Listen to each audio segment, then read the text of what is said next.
여러분 안녕하세요. 트윗.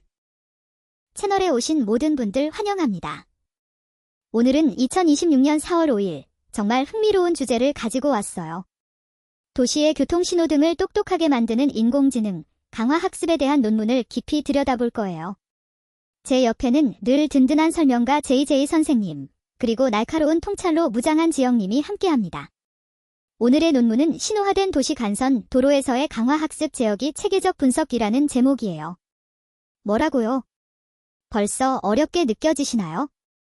걱정 마세요. 저희가 차근차근 살펴볼게요. JJ 선생님, 우선 이 연구가 왜 중요한지부터 쉽게 말씀해 주실 수 있을까요? 네, 좋은 질문이에요.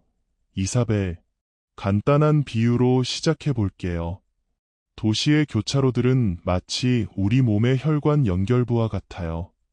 하나만 막혀도 전체 흐름이 느려지죠. 전통적인 신호등은 미리 정해진 시간대로만 작동하거나 간단한 센서만 보고 작동해요. 하지만 이 연구에서 쓰인 강화학습, RL은 다릅니다. 수많은 시행착오를 통해 이 상황에서는 이렇게 신호를 바꿔야 전체 차량의 대기 시간이 가장 줄어든다라는 최적의 정책을 직접 찾아내는 인공지능이에요. 마치 수천 번, 수만 번의 가상 시뮬레이션을 통해 완벽한 교통경찰관을 양성하는 거라고 생각하시면 됩니다. 그런데 여기서 중요한 건 그 완벽한 교통경찰관을 어떻게 배치하느냐에 따라 성능이 천차만별이라는 거죠. 이 논문의 핵심은 세 가지 배치, 즉 제어 방식을 체계적으로 비교 분석했다는 점입니다. 첫째, 모든 교차로 정보를 한꺼번에 보고 지시하는 중앙 집중형. 둘째, 각 교차로가 자기 앞만 보고 결정하는 완전 분산형. 그리고 셋째, 각 교차로가 따로 행동하지만 같은 두뇌, 같은 경험을 공유하는 매개 변수 공유 분산형이에요. 기존의 클래식한 알고리즘인 맥스프레셔와 비교했을 때 특히 이 매개 변수 공유 방식이 매우 흥미로운 결과를 보여줍니다. 잠시만요. 매개 변수 공유라고요? 각 교차로가 독립적으로 일하는데 같은 두뇌를 쓴다. 어떻게 그게 가능한 거죠? 마치 다른 지점의 매니저들이 모두 똑같은 교육과 마인드를 받아서 서로 의사소통하지 않아도 비슷한 판단을 내리는 것과 같나요? 정확한 비유예요. 이사벨, 기술적으로 설명하면 각 교차로 에이전트가 신경망의 가중치, 즉 배운 지식을 공유하는 거죠. A 교차로에서 이런 교통량에는 빨간불을 길게 유지하는 게 좋다는 걸 배우면 B, C, D 교차로의 에이전트도 그 지식을 즉시 공유받아요. 서로 통신하지는 않지만 같은 원칙으로 움직이게 되는 거예요. 이 방식의 최대 장점은 효율성입니다.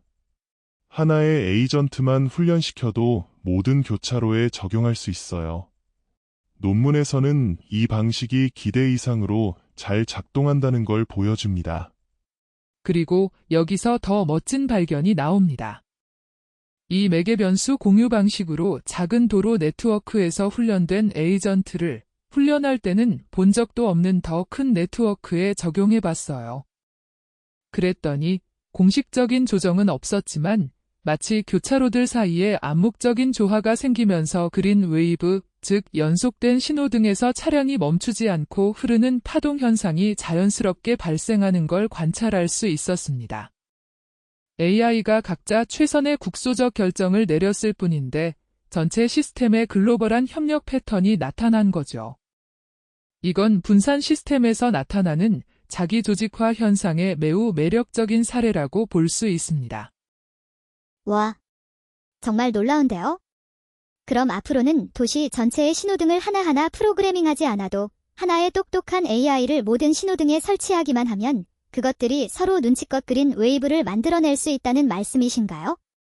하지만 지영님, 늘 그러시듯 여기서 꼭 짚고 넘어가야 할 문제점이나 한계점도 있을 것 같아요. 당연하죠. 첫째, 이 모든 실험은 아직 시뮬레이션 세계 안에서 이루어졌다는 점입니다. 실제 도로에는 예측하지 못한 보행자, 긴급 차량, 날씨, 도로 공사 등 변수가 넘쳐납니다. 둘째, 윤리적이고 안전한 테스트를 어떻게 거칠 것인지도 중요한 과제예요. AI가 최대 처리량을 위해 보행자 신호 시간을 극도로 짧게 설정한다면? 그건 용납될 수 없죠. 셋째, 이 자연 발생적 그린 웨이브가 얼마나 견고한지, 다양한 교통 조건에서도 안정적으로 나타나는지 장기적인 검증이 필요합니다. 하지만 분명한 건 이 연구가 단순한 알고리즘 대결을 넘어 분산형 AI 시스템이 어떻게 복잡한 현실 세계 문제에 접근할 수 있는지에 대한 중요한 청사진을 제시했다는 점입니다. 지영님이 지적한 점 모두 동의합니다. 이 연구의 가치는 가능성을 보여주었다는 데 있어요. 그리고 과학 커뮤니케이션 측면에서도 용량 영역 분석, 평균 통행 시간 같은 정량적 지표를 통해 다양한 제어 방식을 공정하게 비교한 체계적인 접근법이 매우 인상적이었어요. 이제 다음 단계는 이 시뮬레이션 결과를 실제 소규모 테스트베드에서 검증하고 지영님이 말한 실전 변수들을 어떻게 모델에 포함시킬지 고민하는 일이 될 거예요. 정말 대단한 이야기였어요. 요약하자면 각자 머리는 따로지만 같은 생각을 공유하는 신호등 AI들이 서로 말은 안 해도 암호처럼 그린 웨이브를 만들어낼 수 있다는 희망적인 실험이었다고 할 수 있겠네요. 오늘도 JJ 선생님께서는 복잡한 개념을 이야기처럼 풀어주셨고, 지영님은 그 빛나는 가능성 뒤에 숨은 현실적인 과제들을 정확히 짚어주셨습니다. 시청자 여러분, 이해가 잘 가셨나요? 저는 적어도 앞으로 교차로에서 조금만 기다려도 저기서 AI가 열심일지도 몰라라는 생각이 들 것 같아요. 오늘도 함께 해주셔서 정말 감사합니다. 감사합니다. 고마워요. 다음 영상에서 또 뵐게요. 안녕.